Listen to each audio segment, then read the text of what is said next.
Listen up, this is important. The dangers of social media are getting more terrifying by the day, and the negative impact on this generation of kids is something that might not be reversible. The CDC released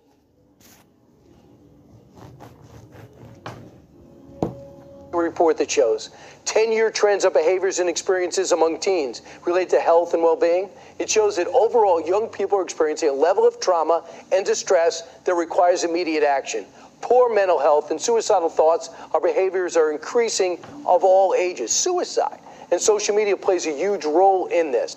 This comes on the heels of that tragic school shooting over in Nashville that left 6 people dead, including 3 9-year-olds. Joining us now is psychologist and the founder of the Digital Citizens Academy, Dr. Lisa Strohman. Dr. Strohman, welcome. Great to see you.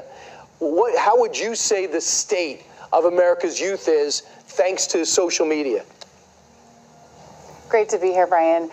It's a mess. I mean, the children of our nation are the product of the social media platforms that are fundamentally putting in the information that is creating the crisis. They're putting in depressive anxiety through the fact that they're putting in information with them on the school shootings themselves. I came to the studio to do this today and was listening to one of the folks here, and their 9-year-old heard on social media what happened in Nashville and now is terrified to go to school. So we really have to pay attention to what is that information that's going to get to our children's heads, and how is it going to impact them, and how is it going to influence them in the decisions that they make tomorrow. And you said 1 in 10 girls, it's been said, thought about suicide, and that's crazy. A lot of it comes from what they're seeing on social media, but you're taking action now. I know Utah has put limits on how they watch, and they're going to start doing that now and having parents play into this. In the UK, there are certain times you cannot use social media.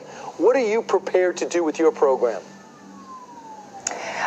My program is fundamentally giving the schools the ability to say no to having personal devices in the classroom. That's the first thing that could happen. It would give children at least a 7 or 8 hour break from having any of that outside influence. I'm not saying take tech away from our kids, but not all tech is created equal. They do not need to have these devices that load them into these worlds at every given moment. So give the children an opportunity to have some time outside of that and give them back our school system so that they feel that they can learn and feel safe with their teachers again. The group is called MAD, right? Is that an acronym? Is that accurate from what you're trying to start? Well, MAD, the one that started in the 80s from Mothers Against Drunk Driving, my program, Digital Citizen Academy, really is more about going into the global community. Like, we want to teach parents how to understand and be aware and monitor what they're doing online. We want to teach the kids to have a voice in this. We don't believe that we are giving them the fundamental the tools that they need. The rules that we do online as an adult are different than they are for kids. And it would be as if we were handing a kid at 16 a car without putting them through driver's ed. So we've got to do some education with kids, and we've got to give them a voice and teach them that they are the most powerful cohort in history from a technological standpoint. And if they come together and they demand, they actually can be a great voice in this space. And I really feel like, and MAD is the blueprint. It shows how effective Mothers Against Drunk Driving are. Kids grow up and they don't even think about drinking and driving. Look at the damage that cigarettes did, and look at how society blew a pushback on that in vaping. Utah is looking to ban and have limits for kids under 18. Arkansas is suing Meta, and they're going to put in parameters for their kids. Indiana is suing TikTok, claiming it violates children's safety laws. I really feel like we hit a breaking point and things are about to change. Final thought?